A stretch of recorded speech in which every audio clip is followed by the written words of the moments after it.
Good morning everybody, have a nice day. एक बार फिर आपका जीव विज्ञान की ऑनलाइन कक्षा में आप सभी का स्वागत है।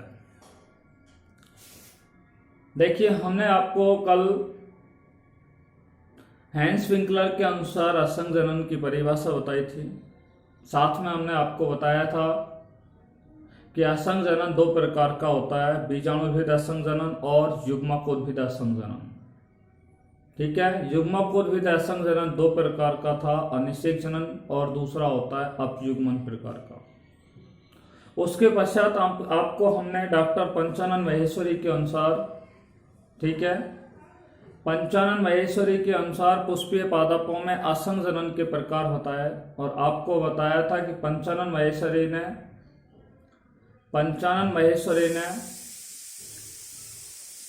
पुष्पीय पादपों में असंग जनन को दो भागों में बांटा था, जिसका नाम था आवर्ती असंग जनन और दूसरा था अनावर्ती असंग जनन।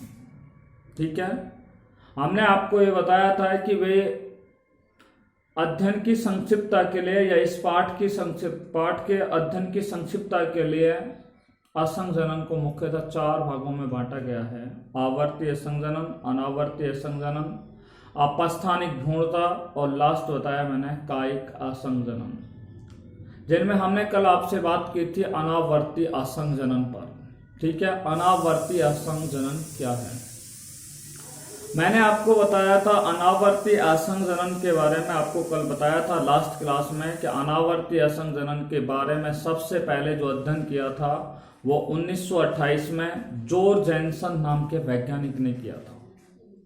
किसने किया था? जॉर्ज जैनसन नामक वैज्ञानिक ने किया था। और उन्होंने क्या बताया कि इस प्रकार का जो असंग जनन होता है उसमें गुरु बीजाणु मात्र कोशिका, जिसको शॉर्ट में हमने बोला था MSMC मेगास्पोर मदर सेल के नाम से भी उसे क्या है जाना जाता है। देखिए, गुरु बीजाणु मात्र कोशिकाओं में क्या होता है? अर्धसूत्री विभाजन होता है। क्या होता है? अर्धसूत्री विभाजन होता है। अर्धसूत्री विभाजन के पश्चात किसका निर्माण होता है? भ्रूण कोश का निर्माण होता है। गुरु बीजाणु मात्र कोशिकाएं द्विगुणित होती हैं। अर्धसूत्री विभाजन होने के पश्चात अगुणित भ्रूण कोश का क्या हो जाता है? निर्माण हो जाता है। और अगुणित जो भ्रूण कोश होता है इसमें बिना निषेचन के, ठीक है, अगुणित भ्रूण कोश में बिना निषेचन के किसका निर्माण होता है? अगुणित भ्रूण कोश से अगुणित भ्रूण के निर्माण होता है। अगुणित भ्रूण का निर्माण होता है जिसे अनावर्ती असंग जनन कहते हैं। अनावर्ती असंग जनन कहते हैं। ठीक है, यह हमने आपको पढ़ाया था और आपको परिभाषा क्या दी थी कि गुरु बीजाणु मात्र कोशिकाओं में अर्धसूत्री विभाजन के फलस्वरूप अगुणित भ्रूण कोश का निर्माण होता है। अगुणित भ्रूण कोश से अगुणित भ्रूण का क्या हो जाता है? निर्माण हो जाता है। और अनावर्ती असंग जनन पर सबसे पहले जो अध्ययन करने वाले थे वो जॉर्ज जैनसन नाम के वैज्ञानिक थे। कौन से वैज्ञानिक थे? जॉर्ज जैनसन नाम के वैज्ञानिक थे। ठीक है, देखिए, आज जो हम आपसे चर्चा करने जा रहे हैं वो है हमारा आवर्ती असंग जनन और उसके प्रकार। कौन सा? आवर्ती असंग जनन और उसके प्रकार पर हम बात करने जा रहे हैं। तो आज का हमारा जो मेन टॉपिक है, देखिए, आज का टॉपिक है आवर्ती असंग जनन, आवर्ती असंग जनन व उसके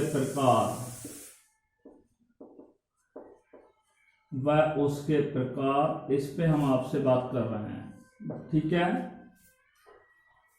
देखिए, आवर्ती असंग जनन और उसके प्रकार पर हम बात करते हैं। सबसे पहले आइए आवर्ती असंग जनन पर हम बात करते हैं।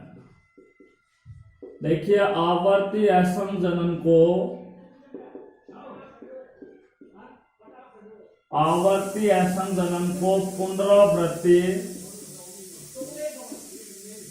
पुनरावृत्ति असंग जनन भी कहते हैं। यानी कि आवर्ती असंग जनन को क्या कहते हैं? पुनरावर्ती असंग जनन भी कहते हैं। या फिर हम कह सकते हैं आवर्ती असंग जनन को युग्मकोद्भिद असंग जनन भी कहते हैं। क्या कहते हैं? युग्मकोद्भिद असंग जनन भी इसे कहते हैं। कौन सा जनन कहते हैं? युग्मकोद्भिद असंग जनन भी कहते हैं। तो आपने देखा कि आवर्ती असंग जनन को पुनरावर्ती असंग जनन या युग्मकोद्भिद असंग जनन के नाम से इन्हें जाना जाता है। क्लियर बात होगी। इंग्लिश में इसे बोलते हैं रिकरेंट एपोमिक्सिस। रिकरेंट एपोमिक्सिस आवर्ती असंग जनन। देखिए आवर्ती असंग जनन, इस प्रकार का जो असंग जनन होता है उसमें अर्धसूत्री विभाजन पूर्ण रूप से नहीं होता है। ठीक है, जब इस प्रकार के असंग जनन में जब अर्धसूत्री विभाजन नहीं होता है तो मादा युग्मकोद्भिद यानी कि स्त्री युग्मकोद्भिद में गुणसूत्रों की जो संख्या होती है वो मात्र पादप के कैसी होती है? समान होती है। यानी कि मादा युग्मकोद्भिद में द्विगुणित गुणसूत्र होते हैं तो मात्र पादप में भी क्या होता है? द्विगुणित गुणसूत्र होते हैं। उसे क्या कहा जाता है? आवर्ती असंग जनन कहते हैं। ठीक है, हमने आपको लिखा मादा युग्मकोद्भिद। देखिए ये मादा युग्मकोद्भिद की कोशिकाएं और ये कैसी है? द्विगुणित है। इन मादा युग्मकोद्भिद की द्विगुणित कोशिकाओं में कौन सा विभाजन नहीं हो रहा है? अर्धसूत्री विभाजन नहीं होता है। कौन सा विभाजन नहीं होता है? अर्धसूत्री विभाजन नहीं होता है। ठीक है, मादा युग्मकोद्भिद के अंदर अर्धसूत्री विभाजन नहीं होता है, इसलिए इनमें जो गुणसूत्रों की संख्या होती है वो किसके समान होती है? मात्र पादप के समान होती है। यानी कि हम सीधे शब्दों में कहें कि मात्र पादप और मादा युग्मकोद्भिद में गुणसूत्रों की संख्या द्विगुणित होती है क्योंकि इनमें अर्धसूत्री विभाजन नहीं होता है। उसे क्या कहते हैं? आवर्ती असंग जनन कहते हैं। आवर्ती असंग जनन की परिभाषा क्या हुई कि इस प्रकार के असंग जनन में अर्धसूत्री विभाजन पूर्ण नहीं होने पर मादा युग्मकोद्भिद में गुणसूत्रों की संख्या मात्र पादप की कैसी होती है? समान होती है, अर्थात द्विगुणित होती है। उसे क्या कहते हैं? आवर्ती असंग जनन, पुनरावर्ती असंग जनन या उसे युग्मकोद्भिद असंग जनन कहते हैं। ठीक है, तो आपको पता लग गया है कि आवर्ती असंग जनन में क्या नहीं होता है? अर्धसूत्री विभाजन नहीं होता है। अर्धसूत्री विभाजन नहीं होता है तो मात्र पादप में द्विगुणित गुणसूत्र होते हैं और मादा युग्मकोद्भिद में भी क्या होता है? द्विगुणित गुणसूत्र होते हैं। दोनों में गुणसूत्रों की संख्या कैसी होती है? समान होती है। उसे क्या कहा जाता है? आवर्ती असंग जनन कहते हैं। आइए बात करते हैं आवर्ती असंग जनन के प्रकार के बारे में बात करते हैं। आवर्ती असंग जनन जो होता है वो कितने प्रकार का होता है? 2 प्रकार का। देखिए कौन कौन से 2 प्रकार होते हैं। पहला होता है जनन अपबीजाणुकता। जनन अपबीजाणुकता और दूसरे को कहा जाता है कायिक अपबीजाणुकता। कायिक अपबीजाणुकता जिसे सोमैटिक, जिसे क्या कहा जाता है? सोमैटिक एपोस्पोरी के नाम से जाना जाता है। Somatic apospory. और इसे कहा जाता है जनन अपबीजाणुता को जनरेटिव एपोस्पोरी के नाम से, एपोस्पोरी के नाम से इसे जाना जाता है।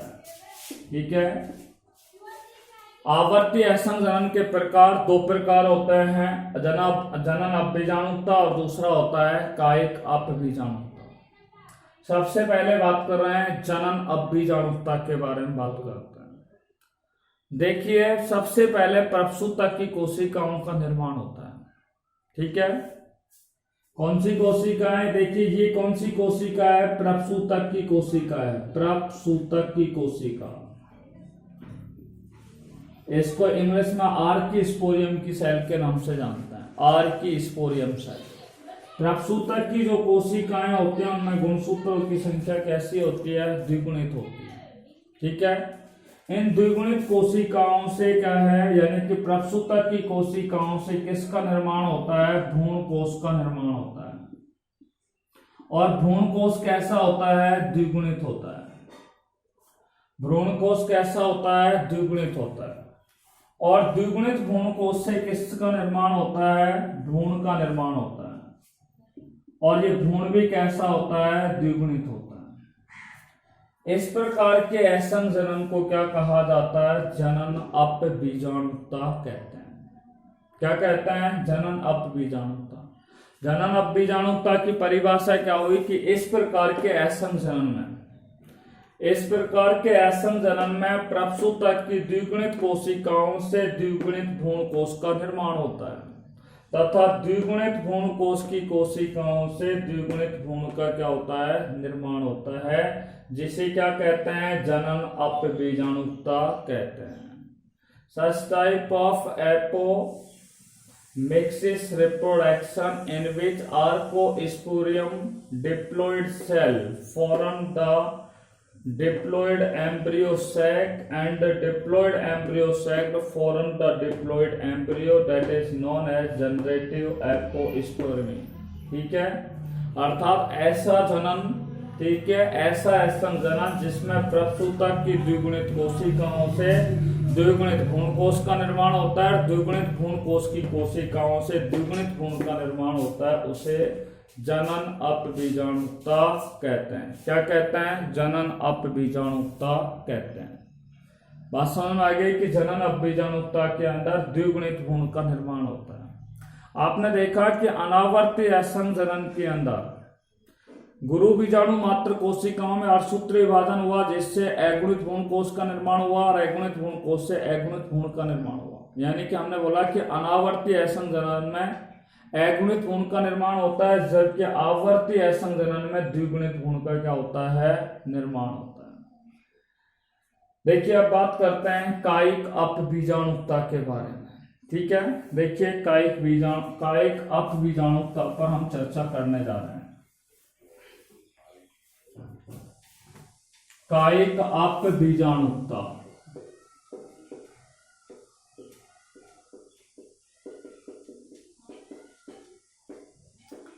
कायिक अपबीजाणुता, ठीक है, जिसको बोलते हैं सोमैटिक एपोस्पोरी के नाम से जानते हैं।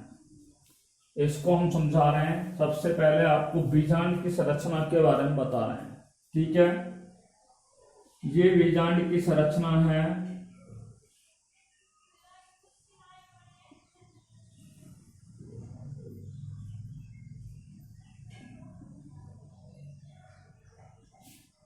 देखिए बीजांड की संरचना के अंदर ये दोनों क्या हैं, अध्यावरण हैं। एक बाह्य अध्यावरण है और दूसरा कौन सा है, अंत अध्यावरण। ये संरचना है, इसे क्या कहा जाएगा, बीजांड का है। तो यहां पर क्या है कि ये भ्रूण कोश है और भ्रूण कोश में कौन सी कोशिकाएं होती हैं, जनन कोशिकाएं होती हैं।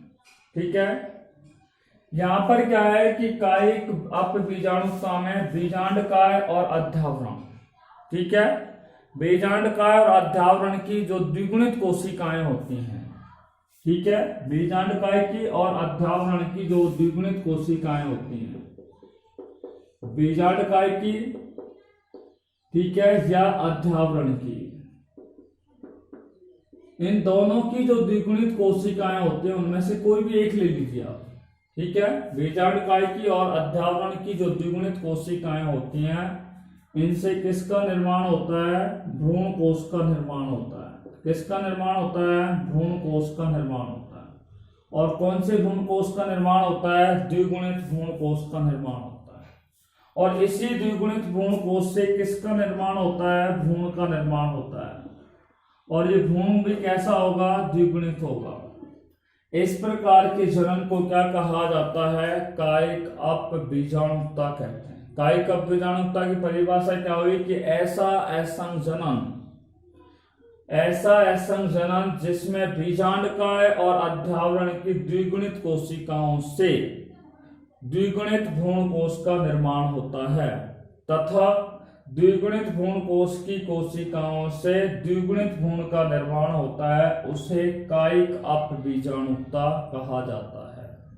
ठीक है, क्या कहा जाता है? कायिक अपबीजाणुता कहा जाता है। इसलिए एक बार फिर हम आपको जनन अपबीजाणुता और कायिक अपबीजाणुता की परिभाषा रिपीट कर रहे हैं।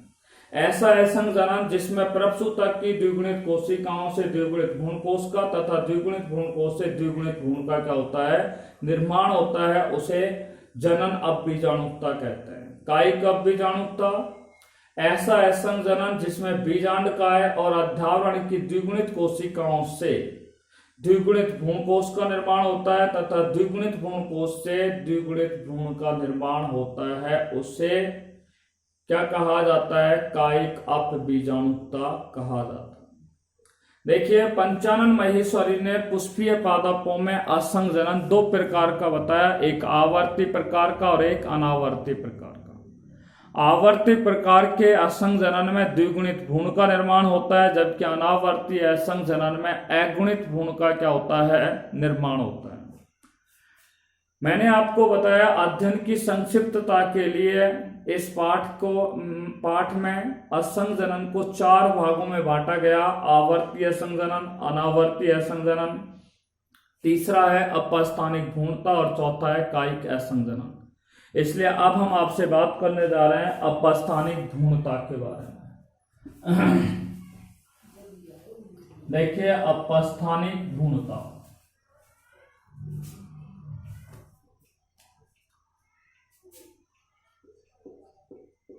अपस्थानिक भ्रूणता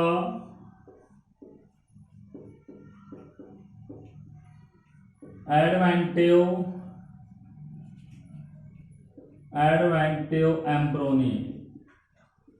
एम्ब्रियोनी। ठीक है, अपस्थानिक भ्रूणता क्या है, इस पर हम बात करने जा रहे हैं। देखिए, हम आपको एक बार फिर बीजांड की संरचना को बता रहे हैं। ये हो गया आपका भ्रूण कोश, ये आपकी संरचना हो गई बीजांडकाय,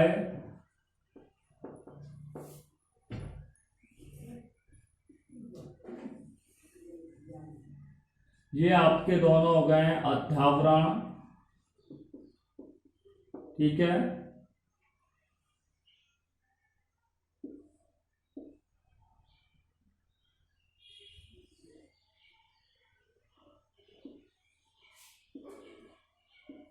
देखिए इस प्रकार से बीजांड की क्या है? संरचना है। ध्यान से सुनो। यहां पर क्या है? बीजांडकाय की कोशिकाएं कैसी होती हैं? द्विगुणित होती हैं, क्योंकि ये कायिक कोशिकाएं होती हैं। अध्यावरण की कोशिकाएं भी कैसी होती हैं? द्विगुणित होती हैं, क्योंकि ये कोशिकाएं भी कैसी होती हैं? दोनों कोशिकाएं कैसी होती हैं? द्विगुणित होती हैं, क्योंकि दोनों ही कोशिकाएं कायिक होती हैं। बीजांडकाय और अध्यावरण की जो द्विगुणित कोशिकाएं होती हैं, इनमें न तो अर्धसूत्री विभाजन होता है, न ही निषेचन की क्रिया होती है। ठीक है, न तो अर्धसूत्री विभाजन होता है, न ही निषेचन की क्रिया होती है। और इससे क्या है? भ्रूण का क्या हो जाता है? इन बीजांडकाय और अध्यावरण की कोशिकाओं में बिना अर्धसूत्री विभाजन और निषेचन के किसका निर्माण हो जाता है? भ्रूण का निर्माण हो जाता है, जिसे क्या कहा जाता है? अपस्थानिक भ्रूणता कहते हैं। देखो, परिभाषा आप लिखना चाहें तो ऐसे लिख सकते हैं कि बीजांडकाय की द्विगुणित कोशिका या फिर अध्यावरण की द्विगुणित कोशिका में बिना निषेचन और अर्धसूत्री विभाजन के, बिना निषेचन और किसके? अर्धसूत्री विभाजन के, किसका निर्माण होता है? अगुणित भ्रूण का क्या होता है? निर्माण होता है। किसका निर्माण होता है? अगुणित भ्रूण का निर्माण होता है, जिसे क्या कहा जाता है? अपस्थानिक भ्रूणता कहते हैं। ठीक है, क्या कहते हैं? अपस्थानिक भ्रूणता कहते हैं। सॉरी, अगुणित नहीं होगा, ये भ्रूण कैसा होगा? द्विगुणित होगा। अपस्थानिक भ्रूणता की परिभाषा क्या हुई? ध्यान से सुनना। इस प्रकार के असंग जनन में बीजांडकाय और अध्यावरण की कोशिकाओं में बिना निषेचन और अर्धसूत्री विभाजन के किसका निर्माण होता है? द्विगुणित भ्रूण का निर्माण होता है, जिसे क्या कहा जाता है? अपस्थानिक भ्रूणता कहा जाता है। ठीक है, एक परिभाषा तो हमने निकाल दी कि जिसमें बीजांडकाय और अध्यावरण की कोशिकाओं में बिना अर्धसूत्र विभाजन और निषेचन के किसका निर्माण हो जाता है? भ्रूण का निर्माण हो जाता है। खासतौर से नींबू और आम के अंदर, ठीक है, उनके बीजांडकाय और अध्यावरण की कोशिकाओं में बिना निषेचन और अर्धसूत्र विभाजन के भ्रूण का क्या हो जाता है? निर्माण हो जाता है, जिसे क्या कहते हैं? अपस्थानिक भ्रूणता कहते हैं।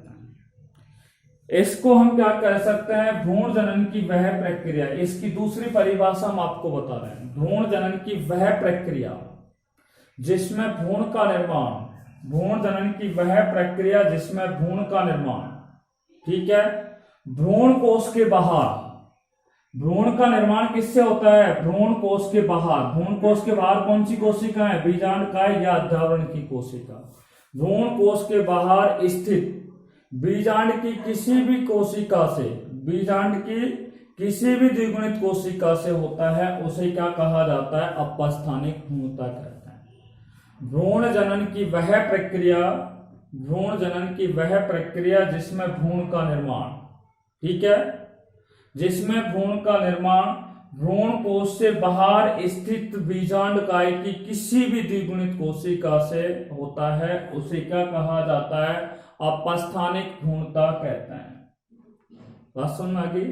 एक बार फिर रिपीट कर रहा हूं कि भ्रूण जनन की वह प्रक्रिया जिसमें भ्रूण का निर्माण, किसका निर्माण? भ्रूण का निर्माण भ्रूण कोश के बाहर स्थित, भ्रूण कोश के बाहर स्थित किसी भी बीजांड की द्विगुणित कोशिका से हो, उसे क्या कहा जाता है? अपस्थानिक भ्रूणता कहा जाता है। यह हमारा तीसरा प्रकार का हो गया असंजनन, जिसको अपस्थानिक भ्रूणता के नाम से जानते हैं। चौथा प्रकार का है, उस पर हम बात कर रहे हैं, कायिक असंजनन। ठीक है, कौन सा जनन है? कायिक असंजनन। असंजनन जिसको बोलते हैं वेजिटेटिव एपोमिक्सिस के नाम से इसे जाना जाता है। किस नाम से जाना जाता है? एपोमिक्सिस। देखिए भैया, कायिक असंजनन क्या है? देखिए, कुछ पादपों में पुष्पों का निर्माण नहीं हो पाता है, यानी कि उनमें पुष्पों के स्थान पर एक विशेष प्रकार की संरचना का क्या होता है? निर्माण होता है। कुछ पादपों में पुष्पों के निर्माण के स्थान पर क्या होता है? वहां पर कायिक प्रवर्धों का निर्माण होता है। कायिक प्रवर्ध या पत्र प्रकलिकाओं का क्या होता है? निर्माण होता है। ठीक है, और ये कायिक प्रवर्ध और पुष्प यानी कि पत्र प्रकलिकाएं जो होती हैं, वो पादप पर रहते हुए अंकुरित होती है और नए पादप का क्या करती है? निर्माण करती है। उसे क्या कहते हैं? कायिक असंजनन कहते हैं। अर्थात इस प्रकार के असंजनन में, कौन से जनन में? कायिक प्रकार के असंजनन में, इस प्रकार के असंजनन में पादपों में पुष्पों के स्थान पर, पादपों में पुष्पों के स्थान पर, यानी कि पुष्प की जगह यहां पर किसका निर्माण होता है? यहां पर कायिक प्रवर्धों का निर्माण होता है। कायिक प्रवर्धों का निर्माण होता है, या फिर किसका निर्माण होता है? पत्र प्रकलिकाओं का निर्माण होता है। पत्र प्रकलिका जिसको बुलबिल्स के नाम से जानते हैं। कायिक प्रवर्धों को बोलते हैं वेजिटेटिव प्रोपेग्यूल्स का क्या होता है? निर्माण होता है। ठीक है, ध्यान से सुनना। कायिक असंजनन की परिभाषा, इस प्रकार के असंजनन में पादपों में पुष्पों के स्थान पर कायिक प्रवर्ध या पत्र प्रकलिका का क्या होता है? निर्माण होता है। और ये कायिक प्रवर्ध और पत्र प्रकलिका, ठीक है, ये पादप पर रहते हुए क्या हो जाती है? अंकुरित हो जाती है। पादप पर रहते हुए क्या होती है? कायिक प्रवर्ध अंकुरित हो जाते हैं, या पत्र प्रकलिकाएं क्या हो जाती है? अंकुरित हो जाती है। उसे क्या कहा जाता है? कायिक असंजनन कहते हैं। जैसे प्याज है आपके घर में रखा होगा, मैं आपको बता दूं, प्याज आपके घर में रखा होगा, जैसे ही आपकी वर्षा ऋतु लगभग आने वाली होती है, ठीक है, या प्याज को आप फ्रिज में रख दीजिएगा, तो प्याज जो होगा वो धीरे धीरे उनके अंदर उपस्थित जो कायिक प्रवर्ध होंगे वो कायिक प्रवर्धों में अंकुरण होने लगेगा और वो प्याज रखा रखा हुआ ही क्या होता है, अंकुरित होना स्टार्ट हो जाता है। ठीक है, जैसे आपको बता दूं अगेव का पौधा होता है या रतालू का पौधा होता है या रामबास का पौधा होता है या ऑक्सिलस का पौधा होता है, इन सब पादपों में पुष्प के स्थान पर या तो कायिक प्रवर्ध पाए जाते हैं या पत्र प्रकलिकाएं पाई जाती हैं। ठीक है, और ये पादप पर रहते हुए क्या हो जाते हैं, अंकुरित हो जाते हैं। उसे क्या कहा जाता है, कायिक असंजनन कहते हैं। कायिक असंजनन की परिभाषा क्या हुई कि इस प्रकार के असंजनन में पादपों में पुष्पों के स्थान पर कायिक प्रवर्धों का व पत्र प्रकलिकाओं का क्या होता है, निर्माण होता है और ये पादप पर रहते हुए क्या हो जाता है, अंकुरित हो जाते हैं। उसे क्या कहा जाता है, कायिक असंजनन कहा जाता है। ठीक है, देखिए असंजनन के प्रकार हमारे क्या हो गए, कंप्लीट हो गए। अब हम आपको बता रहे हैं असंजनन का फ्लो चार्ट पर हम बात कर रहे हैं। देखिए flow chart according to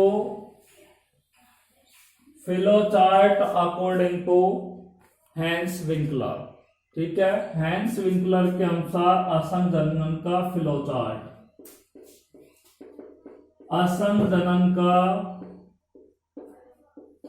flow chart, असंजनन का ये फ्लो चार्ट जो हम आपको बता रहे हैं वो हैंस विंकलर के अनुसार बता रहे हैं, विंकलर के अनुसार। ठीक है, देखिए असंजनन आपको बताया दो प्रकार का होता है। नंबर एक मैंने बताया था बीजाणुद्भेद, बीजाणुद्भेद असंजनन जिसको स्पोरोफाइटिक एपोमिक्सिस के नाम से जानते हैं। दूसरा होता है युग्मकोद्भेद, युग्मकोद्भेद असंजनन जिसको गैमेटोफाइटिक एपोमिक्सिस कहा जाता है। देखिए बीजाणुद्भेद असंजनन और युग्मकोद्भेद असंजनन, युग्मकोद्भेद असंजनन जो होता है वो दो प्रकार का होता है। कितने प्रकार का होता है, दो प्रकार का। पहला होता है अनिषेक जनन जिसको पार्थेनोजेनेसिस के नाम से जानते हैं, अनिषेक जनन। और दूसरा होता है एपोगैमी जिसको हिंदी में बोलते हैं अपयुग्मन। युग्मकोद्भेद असंजनन दो प्रकार का होता है, अनिषेक जनन और अपयुग्मन। ये तो हमने आपको बताया असंजनन का फ्लो चार्ट हैंस विंकलर के अनुसार। अब हम आपको बता रहे हैं पंचानन माहेश्वरी के अनुसार, पंचानन माहेश्वरी के अनुसार जिसे भारत में भ्रूण विज्ञान का क्या कहा जाता है, जनक कहा जाता है, father of embryology in India. Panchanan Maheshwari ने क्या है, असंजनन को मुख्य रूप से कितने भागों में बांटा था, दो भागों में। एक था आवर्ती जनन, आवर्ती असंजनन और दूसरा होता है अनावर्ती असंजनन। ठीक है, आवर्ती असंजनन जो होता है वो कितने प्रकार का होता है, दो प्रकार का। पहला होता है जनन अपबीजाणुकता, जनन अपबीजाणुकता और दूसरा आपको बताया था हमने कायिक अपबीजाणुकता, कायिक अपबीजाणुकता। ठीक है, देखिए बात करते हैं अनावर्ती असंजनन पर। ठीक है, अनावर्ती असंजनन को किसी भी पाठ में नहीं बांटा गया, ये तो पंचानन माहेश्वरी के अनुसार। परंतु अध्ययन की संक्षिप्तता के लिए असंजनन को यहाँ पर चार भागों में बांटा गया है, आवर्ती असंजनन, अनावर्ती असंजनन। तीसरा जो प्रकार का होता है वो आपको मैं बता रहा हूं जिसका नाम है अपस्थानिक भ्रूणता। कौन सी भ्रूणता, अपस्थानिक भ्रूणता। और चौथा आपको अभी हमने पढ़ाया था कायिक असंजनन जिसमें मैंने बताया कि पादपों में पुष्पों के स्थान पर कायिक प्रवर्ध या पत्र प्रकलिकाओं का निर्माण हो जाता है। ये पादपों पर रहते हुए क्या हो जाते हैं, अंकुरित हो जाते हैं। कौन, कायिक प्रवर्ध या पत्र प्रकलिकाएं पादप पर ही क्या है, अंकुरित हो जाते हैं, जिसे कायिक असंजनन कहते हैं। ये हो गया असंग जनन का flowchart according to Hans Winkler and according to Panchanan Maheshwari. Panchanan Maheshwari के अनुसार ये आप देखिए फ्लोचार्ट देख लीजिए, और ये हैंस विंकलर के अनुसार क्या हो गया फ्लोचार्ट। इन सभी बिंदुओं पर हम आपसे बात अभी तक कर चुके हैं। अगला बिंदु है हमारा, और वो हम बात कर रहे हैं असंग जनन का महत्व। किसका महत्व? असंग जनन का महत्व, सिग्निफिकेंस ऑफ। देखिए असंग जनन के महत्व पर हम बात कर रहे हैं। अगला हमारा टॉपिक है आज का, दूसरा टॉपिक है असंग जनन का महत्व।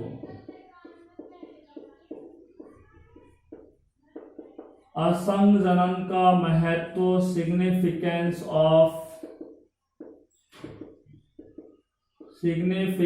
Of apomixis. ठीक है, देखिए असंग जनन का क्या महत्व है, इस पे हम बात कर रहे हैं।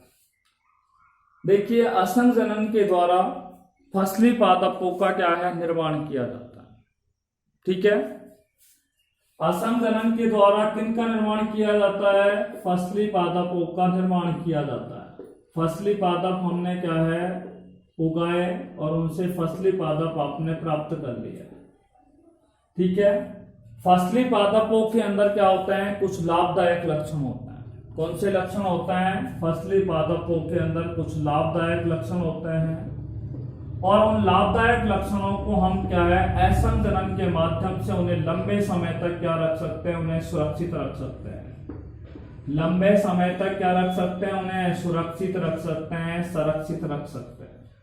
ठीक है, ये क्या है? पहला क्या हो गया? असंग जनन का महत्व, यानी कि फसली पादपों की जो लाभदायक लक्षण होते हैं उन लाभदायक लक्षणों को असंग जनन के माध्यम से लंबे समय तक हम उनको सुरक्षित रख सकते हैं। जैसे किसी फसल के अंदर अधिक उत्पादन की क्षमता है, तो उस उत्पादन क्षमता को हम लंबे समय तक क्या कर सकते हैं? बनाए रख सकते हैं। उसकी उत्पादन क्षमता को कभी कम नहीं होने देता है। कौन? असंग जनन। अर्थात हम कह सकते हैं इस प्रकार के असंग जनन में फसली पादपों के लाभदायक लक्षणों को लंबे समय तक सुरक्षित या संरक्षित किया जा सकता है। बात समझ में आ गई? दूसरी बात कर रहे हैं कि जो असंग जनन होता है, देखिए दूसरा करैक्टर पे हम बात कर रहे हैं। असंग जनन में जो बीजों का निर्माण होता है, असंग जनन की क्रिया द्वारा किसका निर्माण होता है? बीजों का निर्माण होता है। ठीक है, असंग जनन की क्रिया के द्वारा जो बीजों का निर्माण होता है वो किस क्रिया द्वारा बनते हैं? ये अलैंगिक जनन की क्रिया द्वारा बनते हैं। कौन सी क्रिया के द्वारा बनते हैं? अलैंगिक जनन की क्रिया के द्वारा बनते हैं। ये दूसरा करैक्टर हो गया। अर्थात असंग जनन की क्रिया, असंग जनन की क्रिया में बीजों का निर्माण होता है। इन बीजों का निर्माण अलैंगिक जनन की क्रिया के द्वारा होता है। ठीक है, देखिए तीसरे करैक्टर पर हम बात कर रहे हैं कि इस प्रकार के यानी कि असंग जनन में, इस प्रकार के असंग जनन में कौन से बीजों का निर्माण होता है? संकर बीजों का क्या होता है? निर्माण होता है। बीजों का, कौन से बीजों का निर्माण होता है? संकर बीजों का निर्माण होता है या उत्पादन होता है। क्यों होता है? क्योंकि असंग जनन के द्वारा पादपों के विशिष्ट लक्षणों को नष्ट होने से क्या किया जा सकता है? बचाया जा सकता है। पादप के जो विशिष्ट लक्षण होते हैं, पादप के जो विशिष्ट लक्षण होते हैं उन विशिष्ट लक्षणों को हम क्या कर सकते हैं? नष्ट होने से, विशिष्ट लक्षणों को नष्ट होने से क्या है? बचाया जा सकता है। ठीक है, हमने आपको बताया कि असंग जनन की क्रिया के द्वारा, कौन से जनन के द्वारा? असंग जनन के क्रिया के द्वारा संकर बीजों का उत्पादन होता है। और संकर बीजों का उत्पादन क्यों होता है? क्योंकि असंग जनन की क्रिया द्वारा संकर जो पादपों के विशिष्ट लक्षण होते हैं, संकर पादपों के विशिष्ट लक्षणों को नष्ट होने से आसानी से क्या किया जा सकता है? बचाया जा सकता है। देखिए अंतिम जो इसका महत्व है असंग जनन का, उस पर हम बात कर रहे हैं। इस प्रकार के जनन में अर्धसूत्री विभाजन नहीं होता। ये तो आपने देखा कि असंग जनन में अर्धसूत्री विभाजन नहीं होता है। और जब अर्धसूत्री विभाजन यहां पर नहीं होता है, अर्धसूत्री विभाजन जब यहां पर नहीं होता है, तो अर्धसूत्री विभाजन नहीं होता है तो गुणसूत्र क्या होते हैं, पृथक नहीं होते हैं। न तो गुणसूत्र पृथक होते हैं और न ही उनका क्या होता है, न तो गुणसूत्रों का क्या होता है, पृथक्करण होता है, और न ही उनका क्या होता है, पुनर्संयोजन होता है। न तो उनका गुणसूत्रों का न तो पृथक्करण होता है, न ही क्या होता है, उनका पुनर्संयोजन नहीं होता है। न तो गुणसूत्र पृथक होते हैं आपस में, और न ही गुणसूत्रों का क्या होता है, पृथक्करण होता है। ठीक है, यानी कि संयोजन भी नहीं होता है, पुनर्संयोजन भी नहीं होता है, पृथक्करण भी नहीं होता है। जब गुणसूत्रों का पृथक्करण और पुनर्संयोजन नहीं होता है तो ऐसी स्थिति में क्या होता है, जो मातृ कोशिका होती है, मातृ कोशिका और पुत्री कोशिका, मातृ कोशिका को बोलते हैं मदर सेल, और दूसरी कौन सी कोशिका है, पुत्री कोशिका, जिसको डॉटर सेल के नाम से जानते हैं। मातृ कोशिका और पुत्री कोशिकाओं में, मातृ कोशिका और पुत्री कोशिकाएं जो होती हैं वो आनुवांशिक दृष्टि से कैसी होती है, समान होती है। अर्थात यहाँ पर क्या है, असंग जनन की क्रिया के द्वारा, ठीक है, विभिन्न प्रकार के जीवों का या पादपों का क्या बनाया जा सकता है, किलोन बनाया जा सकता है। क्या बनाया जा सकता है, किलोन बनाया जा सकता है। एक बार फिर हम आपको इसके बारे में रिपीट कर रहे हैं, असंग जनन का महत्व। ध्यान से सुनना, असंग जनन का महत्व। हमने बोला कि असंग जनन की क्रिया के द्वारा फसली पादपों में उपस्थित लाभदायक लक्षणों को लंबे समय तक संरक्षित किया जा सकता है। असंग जनन की क्रिया के द्वारा फसली पादपों के जो जितने भी लाभदायक लक्षण होते हैं, बेनिफिशियल कैरेक्टर होते हैं, उनको लंबे समय तक संरक्षित कर सकते हैं। दूसरा है, असंग जनन की क्रिया के दौरान बीजों का निर्माण होता है। इन बीजों का निर्माण कौन से जनन के द्वारा होता है, अलैंगिक जनन की क्रिया के द्वारा होता है। तीसरा कैरेक्टर हमने आपको, तीसरा महत्व बताया कि असंग जनन की क्रिया के दौरान संकर बीजों का क्या होता है, उत्पादन होता है। कौन से बीजों का उत्पादन होता है, संकर बीजों का निर्माण होता है। क्योंकि संकर पादपों के जो विशिष्ट लक्षण होते हैं उनको हम असंग जनन की क्रिया द्वारा उन्हें नष्ट होने से क्या कर सकते हैं, बचा सकते हैं। संकर पादपों के जो विशिष्ट लक्षण होते हैं उनको नष्ट होने से आसानी से बचाया जा सकता है। सबसे अंतिम मैंने बताया कि असंग जनन की क्रिया में अर्धसूत्री विभाजन नहीं होता है। असंग जनन की क्रिया में अर्धसूत्री विभाजन नहीं होता है। अर्धसूत्री विभाजन नहीं होता है तो गुणसूत्रों का न तो पृथक्करण होगा, न ही पुनर्संयोजन होगा, न तो सेग्रीगेशन होता है, न ही इनमें क्या होता है, रिकॉम्बिनेशन होता है। पृथक्करण और पुनर्संयोजन नहीं होता है तो ऐसी स्थिति में मातृ कोशिका और पुत्री कोशिका में गुणसूत्रों की संख्या कैसी होती है, गुणसूत्रों की संख्या दोनों में कैसी होती है, समान होती है। और जब मातृ कोशिका और पुत्री कोशिकाओं में गुणसूत्रों की संख्या समान होगी तो वो आनुवांशिक दृष्टि से कैसे होंगे, समान होंगे। और आनुवांशिक दृष्टि से जब समान होंगे तो असंग जनन की क्रिया के माध्यम से हम क्या बना सकते हैं, विभिन्न पादपों के या बीजों के क्या बनाए जा सकते हैं, किलोन तैयार किए जा सकते हैं। ठीक है, तो असंग जनन की क्रिया के माध्यम से किलोन क्या है, बनाए जा सकते हैं। ठीक है, आज के लिए सिर्फ इतना ही। यदि आपको इस पाठ से संबंधित कोई समस्या हो, ठीक है, तो आप हमें बताना। ठीक है, कमेंट बॉक्स में जाकर के या फिर मोबाइल पर आप कांटेक्ट करके आप हमें से संपर्क कर सकते हैं।